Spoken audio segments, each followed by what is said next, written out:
ဖျားသခင်ကျမတို့နော်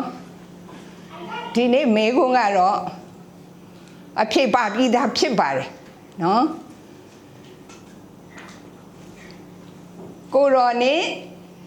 အဘေတူတူပါတဲ့နေဆို very easy ဒါမေခွန်းတော့မဟုတ်ပါနော်အဖြစ်ပါပြီးသား sentence ပဲဖြစ်ပါတယ်ဆိုတော့ဘယ်လိုဖြစ်မလဲဘေတူနေတူပါတဲ့နေဘယ်သူနဲ့မှမတူဘူးပေါ့အန်တီဘောက်ကအန်တီဘောက်တယောက်တည်းပဲ isn't right ဟုတ်တယ်လေဘယ်သူနဲ့မှမတူဘူးနော် Who or God is like you no one is like you only you နော်ဆိုတော့မေကွန်မြောက်များစွာကျမတို့မေးခဲ့ပြီးပြီနော်ဘေထက်မေကွန်လေဘေထက်လေကျန်းစာထက်ကမေကွန်ဘယ်လိုကိုသွားနေလဲဆိုတော့ကိုသိမ်းကိုလည်းကျွန်တော်မမေ့ဖို့ရအရေးကြီးပါနော်ဆိုတော့ပဏာမကျမ်းကိုအတူတူဖတ်ရအောင်နော်တပါပတိလည်းအဖွင့်ကျမ်းမှာကိုဖတ်သွားပြီးဖြစ်ပါတယ်ဘုရားခင်ကြောင့်တော်မူရှင်တရားသည်အလွန်ဖြစ်ရာသို့မြည်ဖြစ်၍ကိုယ်တော်၏ရှိစွာတော်မူလို့ကိုပြုတော်မူပြီးဘုရားခင်ကိုယ်တော်နှင့်အပေလူပါသည်အလွန်မြင့်ရာနော်မြန်မာကျမ်းစာမှာအလွန်မြင့်ရာလို့ပါပါတယ်ဘာရှင်းနေရဆရာအများကြီးရှိတယ်ဒါမဲ့အိမ်မှာကိုဖတ်တဲ့စာအုပ်ထဲမှာတော့ high heavens နော်အမတမမြင့်တဲ့ကောင်းကင်ဘုံထက်မြင့်တယ်လို့တင်စားထားတာဖြစ်ပါတယ်ဒီမေကွန်းနဲ့ထပ်တူသောမေကွန်းအခုနော်ကိုတော်ဒီအဘေသူနဲ့တူပါတယ်နည်းဆိုတဲ့မေကွန်းနဲ့ထပ်တူသောမေကွန်းများဟာကျမ်းစာထဲမှာအများကြီးရှိပါတယ်နော်ဆိုတော့ There is no one like you ဆလန်ကျမ်းမှာပဲတွေ့ရတယ်နော် There is no one like you ကိုရောနဲ့တူတော့တူမရှိကိုရောနဲ့အဘေတူတူပါတယ်နီကိုတော်နဲ့တူတော့တူမရှိဆိုတော့ very supreme နော် very supreme super နော်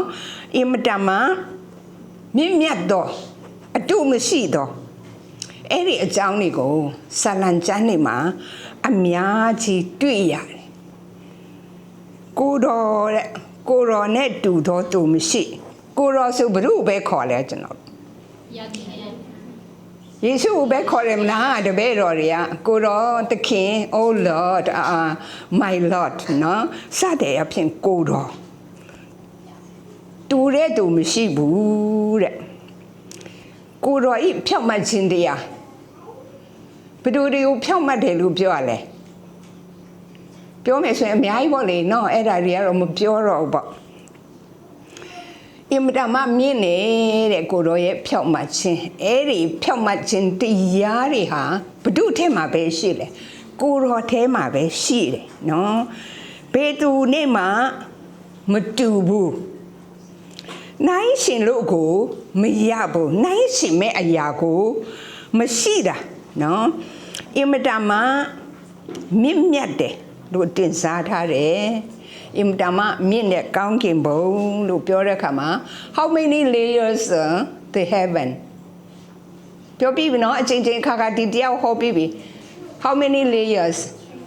ဒါလည်းပါတော့နော်တမန်တော်ဝတ္ထုတို့ရှင်ပေါလုရဲ့စာတွေပဲပြန်ဖတ်ချတာပေါ့လေနော်ကဘာဦးအစနိုင်ကို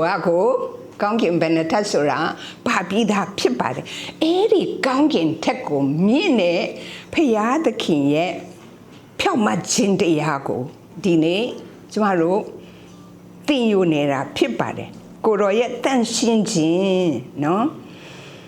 ကိုတော်ရဲ့ဘုန်းတကူကြည်ခြင်းအောဖွယ်ပြုမှုသောအမှုများနော်အောဖွယ်အမှုကိုပြုမှုသောအမှုများဆိုငါတက်မှငါခရိယန်ဖြစ်လာတာတခါမှ ကြားလည်းမကြားဘူးသေးဘူးကြုံလည်းမကြုံရသေးဘူးဆိုတာတော့မဖြစ်ရဘူးလေနော်ဒီမောရှေရဲ့လက်ထက်မှာလည်းအများကြီးသောအံ့ဩဖွယ်တွေဖာရောဘုရင်ကိုလည်းစေခုတောင်မှပြခဲ့တယ်အဲ့ဒီဟာတွေလွန်သွားပြီးတဲ့နောက်မှာမျက်စိနဲ့ကိုတက်အပ်ကိုမြင်ရတဲ့အင်တာမှာမိုင်ပေါင်း73မိုင်ပဲရှည်လျရတယ်တဲ့အဲ့တုံပင်လေကြီးကိုဘာလို့ခိုင်းလိုက်လဲမောရှေကသူ့ရဲ့လန်တန်တော်နဲ့ဘာလို့ခိုင်းလိုက်လဲအော်နင်တို့လည်းအဲ့မှာပဲရနေကြတော့ငါတို့အဲ့ကုတ်တူကနေပြီးထွက်လာပြီဒီပင်လေမှာပဲ let us die together အဲ့လိုလားမဟုတ်ဘူးလေဖျက်ခင်ကပြောတယ်မောရှေနေ့ရဲ့လက်ထက်မှာဘာရှိလဲလန်တန်ရှိတယ်ပင်လေပေါ်မှာစံတန်းလိုက်ပါအဲ့ဒါ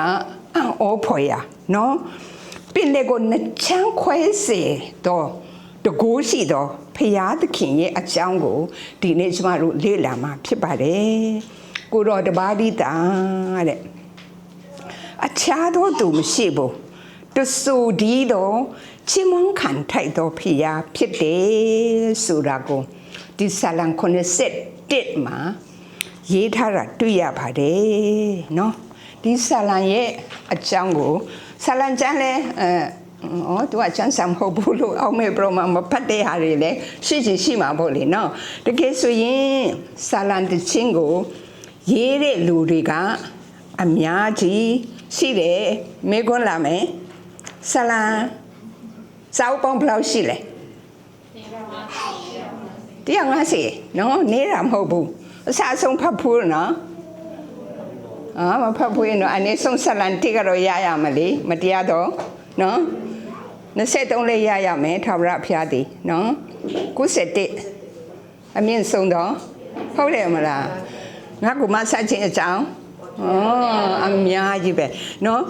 အဲ့ဒီဆာလံလေးကိုတဲ့ရေးတဲ့လူတွေအများကြီးရှိတယ်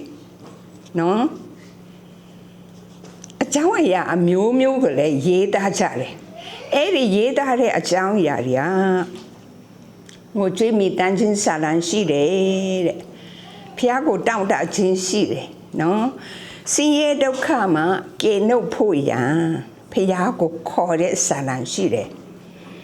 အပြစ်ပြုမိလို့အပြစ်ကိုခွင့်လွှတ်ပေးဖို့ရန်တောင်းပန်တဲ့ဆာလံရှိတယ် praising God thanksgiving နော်စသည်အဖြစ်နော်ခဲတဲ့အချိန်ဒီမှာဖျားကိုခေါ်တဲ့အခါမှာလွတ်မြောက်စေတဲ့အကြောင်းအရာတွေချီးမွမ်းတဲ့အကြောင်းအရာတွေဘဝတက်တာထဲမှာဒါဝိဒ်ကသူတွေ့ကြုံရတဲ့အကြောင်းအရာတွေအများကြီးကိုဆာလံထဲမှာရေးထားတယ်တဲ့ဒီဆာလံကို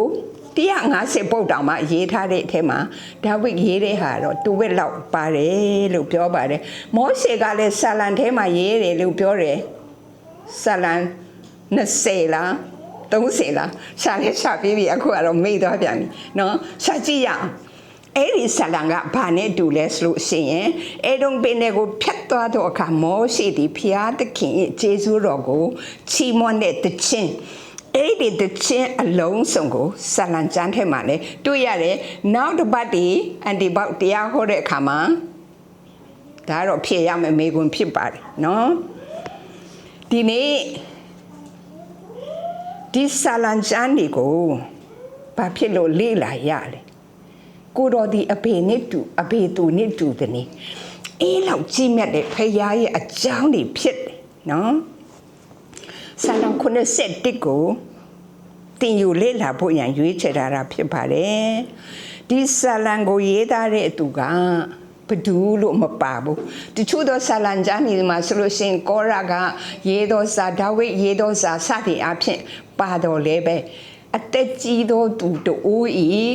ဆုတောင်းတန်လို့ပဲဆာလံ91မှာတို့ခေါင်းစဉ်အဲ့လိုလဲပဲဖော်ပြထားတာတွေ့ပါတယ်နော်ဒါပေမဲ့ scholar တွေကပြောတယ်ဒါကဒေးဗစ်ရေးတဲ့ဆာလံကျမ်းဖြစ်တယ်ဆိုတာကိုသိရတယ်အသက်ကြီးသူတို့လို့ဖော်ပြထားတယ်နော်ဆိုတဲ့အခါကျတော့လူတို့ရဲ့အသက်တာဟာ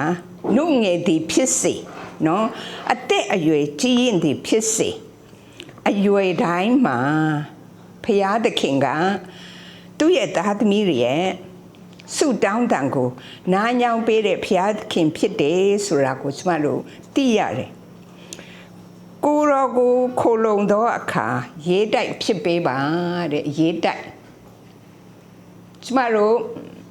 ရေးတိုက်ဟိုမြန်မာပုံပြင်ဒီမှာတော့ရေးတိုက်ထဲဝင်ပုံသွားလို့နော်ရန်သူတွေကမမိဘူးလို့ဘာလို့အင်တမခိုင်ခန့်တော့အခန်းဒီပေါင်းမြောက်များစွာလူတွေမမြင်နိုင်အောင်မြင့်သောနေရာတွေမှာတည်ထားသောအရာရေးတိုက်နော်ခုလုံရာဖြစ်ပါတယ်တဲ့စိုးသောသူဤလက်မှကေတင်ပေးပါဒါဝိဒ်ကဆုတောင်းတဲ့အတန်ဖြစ်ပါတယ်သူ့ရဲ့ဘဝလျှောက်မှာအများကြီးစိုးတဲ့လူတွေရှိတယ်နော်အဲ့တော့ဆာလံ3ကိုလေ့လာတဲ့အခါမှာသူ့ရဲ့သားအရင်သူကသားတွေအများရှိရမိန်းမလည်းအများရှိရနော်သူ့ရဲ့သားအရင်ဖြစ်တဲ့အဘရှလုံကဘယင်ဖြစ်ခြင်းတဲ့အခါမှာပုံကန်တယ်ဒါကြောင့်မို့သူကဘယင်ရာထိုးကနေထွက်သွားပေးရတယ်အဲ့ဒီအခါမှာဆာလံ3ကိုလည်းဒါဝိဒ်ကရေးဆက်ခဲ့ပါတယ်တဲ့ဖယားသခင်ကိုခေါ်တော့အခါနားညောင်းပေးတယ်ဆိုတဲ့စကားကိုဆာလံ3ထဲမှာတွေ့ရတယ်ဘာလို့လဲဆိုရင် तू နန်းတော်ကနေထွက်သွားပြီဆိုတဲ့တော့အခုငါတို့ရဲ့မြန်မာပြည်တွေစစ်ပြေးစစ်ဆောင်ပြမှာအိတ်ဆရာမရှိဟုတ်တယ်မလားဘလောက်ဒုက္ခရောက်လဲအဲ့ဒီလူတွေလိုပဲ तू နန်းတော်ကြီးထဲမှာနေတာထွက်ပြေးရဆိုတော့တောထဲမှာတွေလဲတွားပြီးနေရမှာပေါ့လေအဲ့လိုအချိန်ခါမှာဖျားသခင်ကိုခေါ်တော့အခါမှာတဲ့ဖျားသခင်ကဒါဝိဒ်ကိုအိပ်ပျော်ခြင်းအခွင့်ကိုပေးတယ်တဲ့နော်ငါတို့တွေအိတ်မပြောတော့ဘူးဆိုလို့ရှင်အော်ဘာလို့ရမလဲမထူးတော့ပါဘူးလေငါတယ်လီဖုန်းပဲကြည့်တော့မယ်နော်အစုံအလင်းနဲ့မဟုတ်မှတ်တယ်ပဲလုပ်တော့မယ်မဟုတ်ဘူးဖခင်သခင်စီမှာဆုတောင်းကြရမယ်နော်ဒီဆာလံ91ထဲမှာဒါဝိဒ်မင်းကြီးကတူချင်းစကားပြောတယ်တဲ့သူကတိုက်ရိုက်ဖခင်ကိုစကားပြောတာဖြစ်ပါတယ်ဒါဝိဒ်အကြောင်းအလုံးသိရနော်သူ့ရဲ့ဘဝနောက်ကြောင်းကိုပြန်ကြည့်မယ်ခက်ခဲမှုတွေမတွေ့ဘူးလား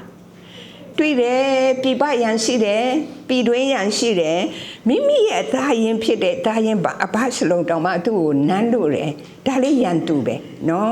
ဒီလိုထွက်ပြေးရတဲ့ဒုက္ခဆင်းရဲတွေသူ့ရဲ့ဘဝအသက်တာအနှိမ့်အမြင့်အတက်အကျအရာရာတိုင်းမှာဘုရားသခင်ကသူ့ကိုကြွယ်ကားတယ်သူ့ကိုစောင့်ရှောက်တယ်ဆိုတာကိုဆာလံတခြင်းထဲမှာဖခင်ရဲ့ဂုဏ်တော်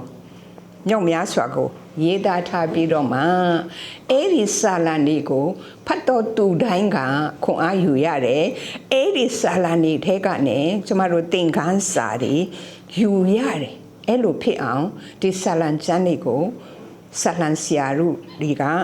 အများကြီးရေးသားခဲ့ကြတာဖြစ်ပါတယ်နော်ဆိုတော့အပိုင်ငယ်ခုနှစ်ကိုဖတ်ရအောင်အရှင်ထာဝရဘုရားကိုတော်သည်ကျွန်ုပ်မျှော်လင့်ရာ my hope ဖြစ်တော်မူ၏အကျွန်ုပ်ငယ်သောအရွယ်မှဆက်၍အကျွန်ုပ်ကိုးစားရာဖြစ်၏နော်ငယ်သောအရွယ်လို့ဆိုတဲ့အခါမှာသူမွေးကင်းစားအချိန်ကနေစပ်တော့မှဒီဆာလံကိုရေးသားတဲ့အချိန်အသက်ကြီးတဲ့အချိန်အရွယ်ထိကိုသူရေညွှန်းတာဖြစ်ပါတယ်ဒါဝိဒ်မင်းကြီးမဖြစ်ခင်သူ့ရဲ့ငယ်ရွယ်တဲ့ဘဝဖျားသခင်သူ့ကိုဘယ်လိုတွေကဲတင်ခဲ့တယ်လဲဆိုတာကိုကျမတို့ကြည့်ရအောင်နော်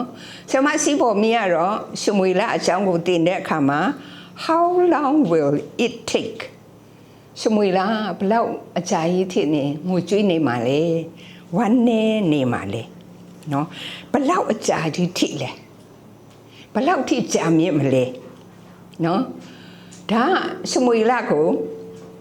ဘုရားသခင်ကမေးတဲ့မေးခွန်းဖြစ်တယ်ဒီနေ့ဒါဝိဒ်ရဲ့ဘဝမှာလဲ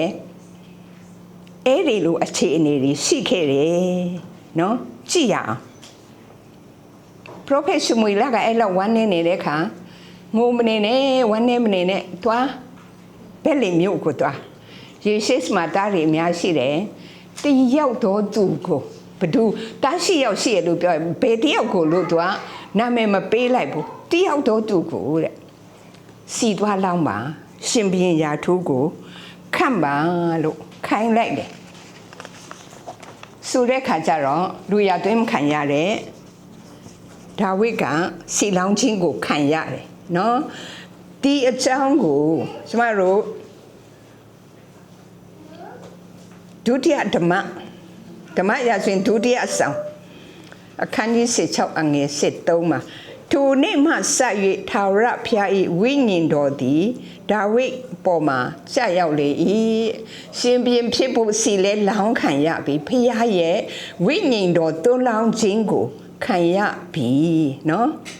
သူ့မှာမပြည့်စုံနေဘူးလားပြည့်စုံနေလေတန်ရှင်တော်ဝိညာဉ်တော်ပြည့်ဝဆိုဘာလို့သူအောင်မြင်မှာပဲရှင်ဘုရင်လည်းသူ့ကိုခံထားခဲ့ပြီဒါပေမဲ့ရှင်ဘုရင်ကမဖြစ်ရသေးဘူးနော်သူအကြာကြီးရှင်ဘုရင်ဖြစ်ဖို့ရစောင့်ရတယ်ဒါကြောင့်မငယ်သောအရွယ်မှဆက်၍ကိုတော်သည်ကျွန်ုပ်ဤကိုးစားရာဖြစ်တော်မူ၏အဲ့ဒီငယ်ရွယ်သောအချိန်မှာနော်ဖယားသခင်ရဲ့ကေမခြင်းအများကြီးရှိတဲ့အထက်ကကျမတို့တစ်ခုကိုကြည့်ရအောင်ကျေးဇူးပြုကြနော်တိတ္တမ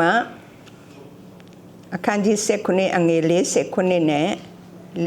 45နဲ့49ဒါဝိဒ်ကရှင်သည်ဒါလန်ဤကြုံပါရဲ့ငါထံသို့လာပြီးမာနီသင်ချင်းပါတော့ဣတိယဘုရှိတို့၏ဗျာဒိကောင်းကင်ဘုရားရှင်သာရဘုရား၏နာမတော်ပါရဲ့သင်ရှိရသို့လာပြီးသာရဘုရား၏သင်ကိုနားလည်နိုင်တဲ့အတော်မူဖြစ်သင်ကိုငါသိ၍သေပြီးကိုဖြတ်ပြီးသေပြီးကိုရှိတဲ့ကောင်းများကိုဘုရားကင်းရဲ့တော်ရရဲ့တော်နေမှာပေပြီဣတိယမြို့၌ဗြဟ္တိရှိတော်မူသည်ကိုယဉ်ကျေးတာပေါင်းတို့သည်တရားကြလိမ့်မည်သာရဘုရား၏ဒါနအဖြစ်ကေရတော်မူကြောင်းကိုဤပရိသတ်ပေါင်းတို့သည်တရားကြလိမ့်မည်အကြောင်းမူကားသာရဘုရားသည်စစ်မှုကိုပိုင်၍ငါတို့လက်သို့တန်တန်တော်မူသည်ကိုတိတိလူအားဆိုပြီးဒါကတော့ယုံကြည်သူတိုင်းတည်တယ်နော် Sunday School လူတွေတောင်မှတည်တယ်နော်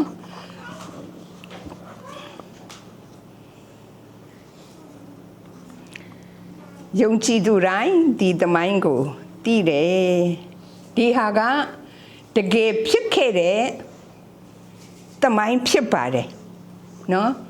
ဆိုတော့ဒီနေ့ highlight လုပ်ချင်တာတော့ဖယားသခင်ဟာကောင်းကင်ဘုရားရဲ့အရှင်စစ်မှုကိုတာဝန်ယူသောအရှင်မြေကြီးသားတိုင်းကဖယားကိုသိဖို့ရန်ဆိုတဲ့အကြောင်းဖြစ်ပါတယ်အဘေသူနစ်တူသည်နီနော်ဟာဒါပုံပြများလားဣတိလနိုင်ငံမှာအမှန်တကယ်ဖြစ်ခဲ့တော့တမိုင်းဖြစ်တယ်နော်ဂေါလိရဲ့ဓာကလည်းတကယ်ပဲဣတိလနိုင်ငံရဲ့ရစ်ပြောဟိတ်စီမှာရှိခဲ့တယ်ဒါဝိဒ်ကရန်သူလိုက်လာလို့သူ့ရဲ့နောက်လိုက်တွေနဲ့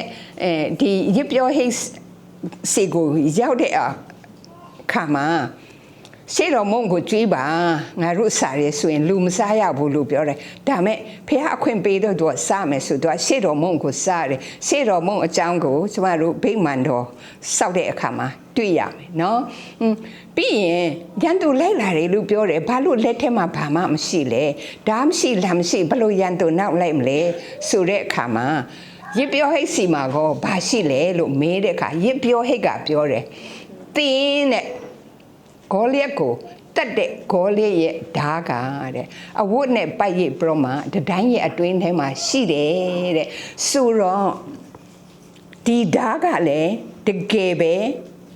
ဣသေလရဲ့သမိုင်းမှာရှိခဲ့တာဖြစ်ပါတယ်နော်ဒါဝိဒ်ကသူ့ကြောင့်ဒါပဲရှိသေးတယ်တန်ရှင်တော်ဝိညာဉ်တော်ကရှိနေပြီဘိသိက်ကိုလည်းခံနေရပြီသို့တော်လည်းပဲအခွင့်အရေးကဘုရင်ဖြစ်လာဖို့ရန်မရှိသေးဘူးနော်သူ ရဲ့အဖေကပြောတယ်နိအဖေရီဆောလို့ဘင်းရဲ့တက်ထဲမှာစစ်တိုက်သွားကြတယ်တွားစားဆရာတွေတွားပို့ဘလူနေကြလေကျမကြီးလောတို့တွားကြည့်ပါလို့ခေါ်တဲ့အခါမှာသူတကယ်တွားလိုက်တာနော်အဲ့ဒီအခါမှာကျမတို့ဖတ်ခဲ့ပြီးကျိမ့်ပတဲ့လူကရှိတယ်နော်ဣတေလလူတွေငါနဲ့တိုက်ရဲတဲ့လူထွက်လာခဲ့ဒီနေ့နင်တို့ဣတေလတွေကိုငါဖိလိတိချိန်မုံမယ်ဆိုတဲ့အခါမှာဒါဝိဒ်ကဖိလိတိဂေါလိယကိုပြောခဲ့တဲ့စကားဖြစ်ပါတယ်နော်ကျမတို့အားလုံးသိတဲ့အတိုင်းပဲချောင်းထဲမှာတဲ့ဂင်းငါးလုံးကိုကောက်တယ်တဲ့အဲ့ထဲကတစ်လုံးနဲ့သူ့ရဲ့လောက်လေးထဲမှာထည့်ပြီးတော့မှပြစ်ထည့်လိုက်တာဘယ်မှာမှန်သွားလဲ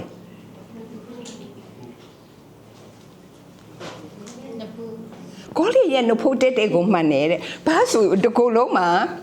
အင်တန်လုံးချုံနဲ့ချက်ဝတ်တွေဝတ်ထားတယ်နော်ဒိုင်းတွေလွှားတွေကာတွေနဲ့ရှိရဒီနေရာမှာပဲလွတ်နေတာထိပ်ပလိုက်ပြီဆိုတော့လေးသွားတယ်တဲ့ဒီအင်မတန်မှလေးလံတော့ဓာတ်နဲ့သူ့ရဲ့လေပင်ကိုတပ်ပြမအဲ့ဒီနေ့မှာသူဟာအောင်ပွဲကိုရခဲ့တာဖြစ်ပါတယ်အဲ့ဒီအချိန်ကသူ့ရဲ့အသက်ကစကောလာတွေပြောတာ16နှစ်နဲ့အသက်20ပဲရှိတယ်အခုအဲ့ဂျားထဲမှာကျမတို့အတင်းသားတွေပါလာပါဘူးအကုန်လုံး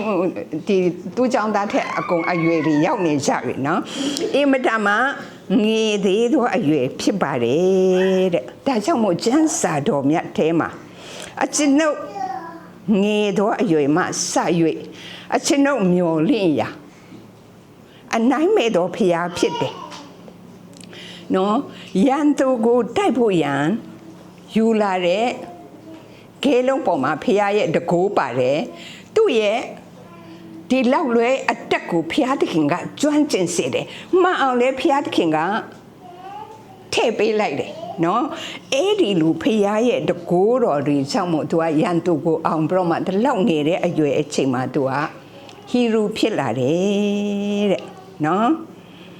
အောင်ခွင့်ကိုပေးတယ်အဲ့ဒီအချိန်မှာသူကတီဝေးကောင်းဖြစ်လာတယ်ဒါကြောင့်မို့ဆာလံခုနဆက်တစ်ကိုသူကမေခွန်းကိုမေးတာနော်အဘေသူနစ်တူပါတယ်နိအဘေသူနစ်တူတယ်လေဒါလောက်အနိုင်မဲ့တဲ့ဖေယားနော်အတုမရှိတော့ဖေယားဖြစ်တယ်ဆိုတာကိုဖေယားသခင်ကဒါဝိဒ်ရဲ့ဘဝတက်တာထဲမှာအများကြီးပြခဲ့တယ်နော်ဒီနေ့ဒီအကြောင်းတွေကိုပဲကျမတို့လေ့လာကြမှာဖြစ်ပါတယ်နော်အပိုက်ငယ်ခုနှစ်ကိုရောက်လာတဲ့အခါမှာအကျွန်ုပ်ဒီများစွာသောလူတို့၌အံ့ဖွယ်သောအရာကဲ့သို့ဖြစ်တော်လေသူများတွေအံ့ဩရလောက်အောင်သူ့မှာတကိုးဆွမ်းအားရှိတယ်တဲ့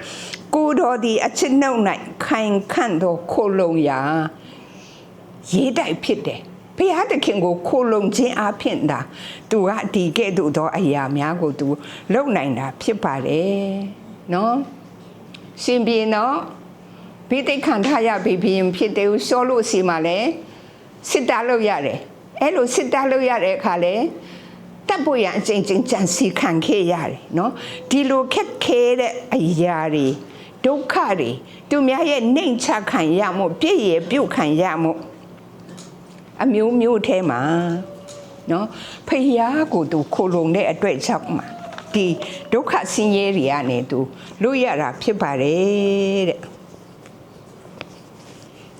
သူလုံခဲ့တဲ့အရာများဟာတာမန်လူတွေအတွက်ဆိုလို့ရှိရင်အောဖွေရဖြစ်ပါတယ်နော်တိုးထိန်ကနေဘယင်ဖြစ်လာတယ်နော်တိုးထိန်ဘဝမှာဟီရိုဖြစ်တယ်စသည်အဖြစ်နော်ဒါဝိဒ်ရဲ့အကြောင်းကိုဓမ္မရာဇဝင်ဒုတိယဆောင်ထဲမှာအစုံအလင်ရေးထားတယ်ဒီဓမ္မရာဇဝင်ထဲမှာဒါမကဘူး Chronicles နော်ရာဇဝင်ချုပ်ထဲမှာလည်းယူဒရှင်ဘီနီဣသေလရှင်ဘီနီရဲ့အကြောင်းတွေကိုအများကြီးနိုင်ရှင်ပြီးတော့မှကျမတို့ကိုတွင်တင်ထားတာရှိပါတယ်နော်သူ့ရဲ့ဘဝစာမျက်နှာတစ်ခုလုံးကတော့ဓမ္မရာဇဝင်ဒုတိယဆောင်ဖြစ်တယ်သူများတွေမလုံနိုင်တဲ့ထူးခြားတဲ့အကြောင်းအရာတွေလုံနိုင်တယ်ဆိုတဲ့အကြောင်းနောက်တစ်ချက်ကို ကျမတို့ကြည့်ရအောင်ဒါကတော့ဓမ္မရာဇဝင်ဒုတိယဆောင်အခန်းကြီး9အငယ်73နဲ့9ကြားမှာရှိတဲ့အကြောင်းအရာဖြစ်ပါတယ်ဒီအချိန်မှာရှောလုကတည်သွားပြီနော်ဒါဝိဒ်ကပိဋိခံထားရပြီသို့တော်လည်းသူကဟေဗြုန်မြို့မှာရှိသေးတယ်တဲ့ဆိုတော့ဟေဗြုန်မြို့သူမြို့သားတွေကဘယင်လောက်ပါလို့ဆိုပြီးတော့မှဘယင်ရာထိုးကိုပေးတယ်တဲ့ဆိုတော့ဟေဗြုန်လို့ဆိုတဲ့မြို့မှာသူက9နှစ်ရှင်ဘီအနေနဲ့အုပ်စိုးတယ်အဲ့ဒီရဲ့နောက်မှာသူကယေဗုသိလူများနေရာဖြစ်တဲ့ယေရုရှလင်မြို့ကိုတိုက်ယူပြီးတော့မှတဲ့ထိုမြို့ကို the city of David နော်ဒါဝိဒ်ရဲ့မြို့တော်လို့နာမည်ပေးခဲ့တယ်တဲ့ဒီသူတိုက်ယူတဲ့ယေဗုသိလို့နေတဲ့ယေရုရှလင်မြို့ဟာဇိအုန်ရေးတိုက်လို့လေနာမည်ရတော့ရှေးဟောင်းမြို့တစ်မြို့ဖြစ်ပါတယ်တဲ့ယေရုရှလင်မြို့ဟာ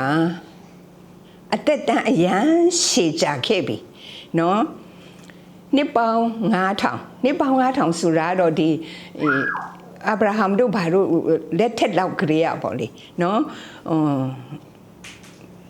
ရှေးဟောင်းမြို့တို့မြို့ဖြစ်တယ်နော်ယေရုရှလင်မြို့အကြောင်းစာစီစာကိုရင်တောင်မှနော်လင်းကမျက်နှာနဲ့မလုံလောက်ဘူးနော်အမေနာမအမျိုးမျိုးနဲ့ခေါ်ခဲ့တယ်ကြော်ကြတဲ့မြို့တစ်မြို့ဖြစ်ပါတယ်တဲ့ဆိုတော့အဲ့ဒီထဲကတခုစီမိုက်လူမျိုးများကတော့ဒီစီမိုက်ဆိုတာဟိုးဘာဘလုံးရေးတိုက်တွေဘာတွေတီးဆောက်တဲ့လူတွေရဲ့ခေတ်ကာလမှာဒီဇီအုန်မြို့ယေရုရှလင်မြို့ကိုရှာလမ်လို့ခေါ်ခဲ့ကြပါတယ်တဲ့အဲ့ဒီရှာလမ်ရဲ့အဓိပ္ပာယ်ကတော့ရှာလုံလို့အဓိပ္ပာယ်ရတယ်နော်ငြိမ်းချမ်းသောမြို့တော်အေးချမ်းသောအိမ်ငြိမ်သက်ခြင်းပြီးဝသောမြို့သူကတော့ Jebus Zion City of David Fortress of Zion ကြီးမားခိုင်ခန့်သောမြို့တော်ဆိုပြီးတော့မှယေရုရှလင်မြို့ကိုရှေးခေတ်အခါကနေဆက်ပြီးတော့မှဒီနေ့အထိကဘာကတည်တော်ကဘာကစိတ်ဝင်စားတော့မြို့ကြီးဖြစ်ပါတယ်နော်ဟူလီလန်ကိုဘဒူရီယာဘာအတွက်ဟူလီလန်ကိုတွားကြလဲယေရုရှလင်မြို့ကိုတွေ့ချင်တဲ့ဟာလဲအကြောင်းအရာတစ်ခုဖြစ်တာပေါ့လေနော်ယေရှုခရစ်တော်အသက်ရှင်ခဲ့တဲ့နေရာတွေစသည်အဖြစ်ဆလံ48တအုပ်လုံးကလည်းယေရုရှလင်မြို့အကြောင်းပဲဖြစ်ပါတယ်အဲ့ဒီထက်ကအပိုက်ငယ်တစ်ကိုနည်းနည်းလေးကျမတို့ကြည့်အောင်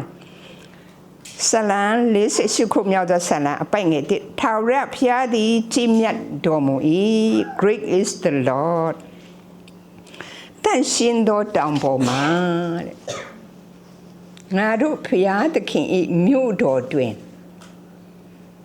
အထိုးသဖြင့်ထောပနာချီးမွမ်းခြင်းကိုခံထိုက်တော်မူ၏ဘုရားသခင်ရှိသောဘုရားသခင်အုပ်စိုးသော to city of David လို့တင်စားတဲ့ယေရုရှလင်မြို့တော်ကနေနော်လူတိုင်းကဘုရားသခင်ကိုချီးမွမ်းခံထိုက်ပါတယ်တဲ့ဒါဝိဒ်မင်းကြီးကလည်းသူကိုယ်တိုင်ယေရုရှလင်မြို့ကိုတိုက်ယူပြီးတော့မှ the city of David လို့နာမည်ပေးခဲ့ရအသည့်တိုင်အောင်သူ့ကိုခွန်အားပေးသောဘုရားဟာဘယ်သူနဲ့တူတယ်လဲတဲ့ဘုရားသခင်ရဲ့ကျေးဇူးတော်များတတ်နိုင်တော်မူခြင်းများအံ့ဩဖွယ်ရာဖြစ်ပါတယ်တဲ့တကယ်ဆိုရင်ဒီယေရုရှလင်မြို့ဆိုတာတာမန်အရပ်ပဲဖြစ်ပါတယ်နော်လောကမှာရှိတဲ့နေရာတစ်ခုပဲဖြစ်ပါတယ်သူကဇိအုန်တောင်ပေါ်မှာတည်ထားတယ်ဇိအုန်တောင်ဆိုရင်တိပြီနော်ယေရုရှလင်မြို့ဟိုပတ်လေမှာတောင်တွေအများကြီးဝိုင်းရံထားတယ်ဆာလံ136ခုလားမသိဘူးနော်အဲ့ဒီဝိုင်းရံနေတဲ့တောင်တွေကယေရုရှလင်ကိုကာကွယ်ထားကြတယ်ဇိအုန်တောင်ပေါ်မှာတည်ထားတဲ့ဘုရားသခင်ဟာတဲ့ အော်ဇီးအောင်တောင်ပေါ်မှာကိန်းဝတ်တော်မူသောဖရာသခင်ကိုကျမတို့တွေက